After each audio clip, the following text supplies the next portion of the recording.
Now that's going to be to do with alcohols and oxidizing alcohols to aldehydes, carboxylic acids, ketones, and showing that tertiary alcohols don't actually oxidize. We'll take you through how to do the balance equations, and we'll also take you into the lab and we'll show you how you actually do these reactions in the lab. First thing is you have to recognize whether alcohols are primary, secondary or tertiary. So let's have a look at propan-1-ol. Propan-1-ol, let's look at this carbon that's bonded to the OH. How many groups are coming off that? One group coming off that, and it's that carbon there, and therefore one group means it's primary. Look at our next example, which is propan-2-ol. So let's look at that carbon again, that central carbon. Look at the groups that come off. There's one there and there's two there. So that would be a secondary because it has two groups connected to the carbon that's connected to the OH. We then have our tertiary. Now, our tertiary is going to be this carbon again, and then we look at the groups that are attached. So it's 1, 2, and then 3. 3 groups means it's tertiary. And you can easily recognize that if you're looking at skeletal formula, because skeletal formula, it just depends on how many lines are going to that carbon. So count the number of lines, that's the number of groups. Let's now go into the oxidation itself. So we want to oxidize it using an oxidizing agent called Cr2O72- /H+. Now that is potassium dichromate with sulfuric acid, sometimes called acidified potassium dichromate. And that will take it from a primary alcohol to an aldehyde. And that is the easiest way to remember the oxidizing agent. When you're asked for the reagents, the reactants, that is what you need to put down on the page. But it can be represented as O to do balanced symbol equations, which we're going to show you now. But remember, when you're doing the reactants, the exam tip is you can use any of those words. You can do Cr2O72- /H+, or you can do acidified potassium dichromate, or you can do K2Cr2O7 /H2SO4. But before I go through the balanced symbol equation and how to do it, I'm going to take you into a lab and use a different example of how I can make an aldehyde from a primary alcohol. So we're now in the lab to do oxidation of a primary alcohol to form an aldehyde. The primary alcohol we're going to use is 2-methylpropan-1-ol, and we're going to use dichromate, the Cr2O72-, which has this vivid orange colour, which you have to remember. Now this orange colour, when it is oxidizing the alcohol, is going to go to green. And hopefully you'll be able to see green when you look at this reaction which we set up here. So what we've got here is our dichromate, our alcohol in there, and we're boiling it, and it is evaporating up the tube. Now, here's the important thing. I'm going to show you some boiling points, and as you can see, the aldehyde has a boiling point of 63 degrees Celsius, whereas the alcohol and the carboxylic acid, which are the other two reactants and products that can occur in this, they are higher, 108 and above. So that means as long as we boil this to below 108, we'll only collect aldehyde. And the reason is because aldehydes have permanent dipole-dipole attractions between them, and they are weaker than hydrogen bonds. And the alcohol and the carboxylic acid have hydrogen bonds, therefore their boiling point is higher. So we can use that to our advantage to be able to get the aldehyde off because it has a lower boiling point than the other two. So if we then look at this, we can see it is evaporating, going up the tube, and we can see that our temperature that we've got on our thermometer is less than 108. So we are only going to collect the aldehyde. And then if you look here, it is condensing down this tube in the condenser, and then it is turning into a liquid in the ice bath. And the ice bath is just to make sure none of it escapes as a vapor. Now that is how you distill to make an aldehyde from a primary alcohol. And now we're going to go back into the studio to show how this can be drawn and done in the style of an exam question. We've now seen an example of how you can use an alcohol, and turn that into an aldehyde using the apparatus in the lab. And later on in this video, we'll show you how to draw that in the style of an exam question. But first of all, let's show you how to do the balanced chemical equation. So the balanced chemical equation is going to use the oxidizing agent as O, and you'll always see that in your exams, in those square brackets. Now, it turns into an aldehyde. So an aldehyde, if you remember, and again, try and draw this before I do it on the video, or stop the video. And you can see that is your aldehyde. So you've turned your propan 1-ol into propanal over there. All you have to do now is look at the hydrogens that have been removed from this propan 1-ol compared to the aldehyde. So if you do that, just count the number of hydrogens on that side and count them. And you'll find that there are 2 missing. Now the 2 missing are these 2 hydrogens here. Okay, and that hydrogen again is connected to this carbon, and then the other hydrogen is connected, as you can see over there, to the oxygen, and they've been removed. Because there's 2 been removed, they're still around the oxidizing agent. So the oxidizing agent oxidizes the hydrogen. Oxidized hydrogen is called water. So if we oxidize that water, or oxidize that hydrogen, sorry, you'll get 1 water. That's because there's 2 hydrogens, and 2 hydrogens is needed for 1 water. So therefore, in this entire process, we will get 1 oxidizing agent and 1 water produced. Now it's really important, if you do the reactants and the conditions for this, you say that we distill as we did in the lab, okay? And it's really, really important, it takes a primary alcohol through to an aldehyde. And like I say, 1 oxidizing agent and 1 water produced for that reaction. So we use up 1 oxidizing agent and we make 1 water. And just to remind you again, remember that colour change, orange to green. I know in the lab it looks so dark it's hard to see the green, but it's orange to green is that colour change. Now we're going to do primary alcohols to carboxylic acids. Now to do that, you need to reflux. And we'll show you in the lab what reflux is soon.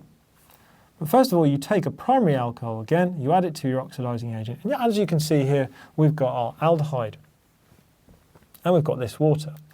Now, if we reflux it, all of the aldehyde is still near to the oxidizing agent. We do the distillation to separate the oxidizing agent from the aldehyde, or the aldehyde from the oxidizing agent. But if it's reflux, they're all stuck in the same place. Therefore, it continues to oxidize. And it will oxidize using another mole of oxidizing agent to the carboxylic acid. Now, the really important thing is how many more waters are produced. So you do this again by counting the hydrogens as you go along. So count the hydrogens here and you'll find there are 6. 1, 2, 3, 4, 5, and 6. And then if you look at this one, there's also 6. 1, 2, 3, 4, 5, and 6. So no hydrogens have been removed, therefore no extra water is produced. And if we take this all into account, we take the 2 oxidizing agents, okay, and we take that 1 water, and then we get rid of the intermediate because we don't need it, because it's just going to go all the way through to the carboxylic acid, you will get this overall equation. So 2 oxidizing agents to make this happen, reflux to make this happen, okay, making your carboxylic acid plus water, with again your orange to green is your colour change, again your Cr plus 6 going to your plus 3. And it's really, really important if you're doing this that you know how to do primary alcohols straight to carboxylic acid. So you want to go to aldehyde, it is distillation. You want to go to the carboxylic acid, it is reflux, but it's the same conditions. Cr2, O7, 2- and H plus, or acidified potassium dichromate. Remember, in this occasion, 2 oxidizing agents and 1 water. Next one we're going to do is ketones. And I want to show you in the lab this time how this works, because secondary alcohols going to ketones also uses reflux. So by using reflux to do this, it's also the same way as if you would do a carboxylic acid. So if you go into the lab right now, and you'll see how both ketones and carboxylic acids are made using reflux. Now, the example we're going to do is the oxidation of a secondary alcohol, propan 2-ol. So we have propan 2-ol here. See, it's a colourless liquid. And then we have our oxidizing agent. Our oxidizing agent is acidified potassium dichromate. And you can see this is orange. Okay, you will need to remember that colour. change that we have during this experiment, and it is cancer causing, hence I've got gloves on. Okay, and it's really important if you do this in the lab, you've got the lab coat, you've got the goggles, and you've got your gloves on. We're also going to use anti-bumping granules to make sure the liquid doesn't bump up the tube.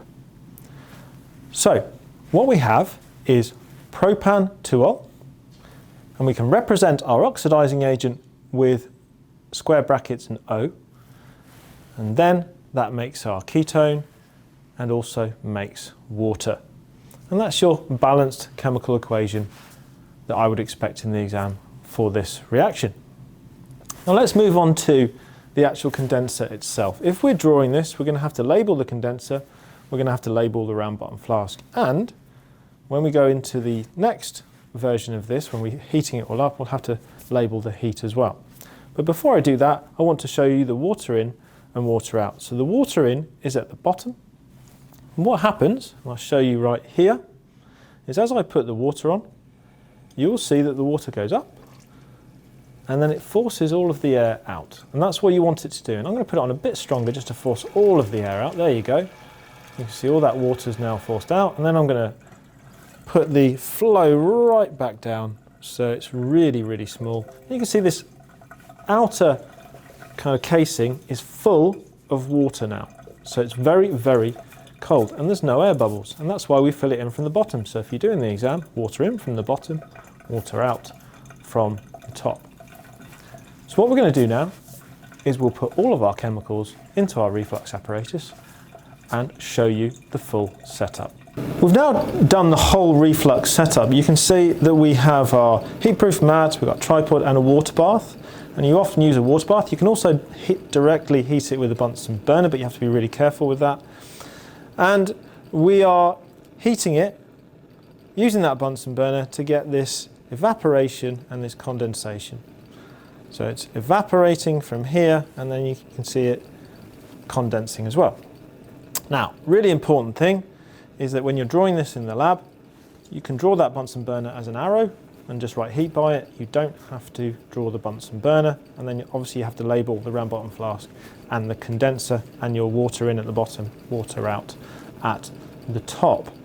Okay, but the really important thing here is that why do we do this reflux? We do this reflux to make sure that the reactant doesn't get away from the oxidizing agent, so it's fully complete, the reaction is fully complete, and we also do it so that the solvent can't escape because it evaporates and then condenses, and solvents are often flammable, so it's much, much safer to keep the solvent trapped within there. And those are two reasons why we use reflux. In this case, we want to push that propan-2-ol all the way up to propanone. We want all of it to react. So therefore we choose reflux to keep all of those reactants together.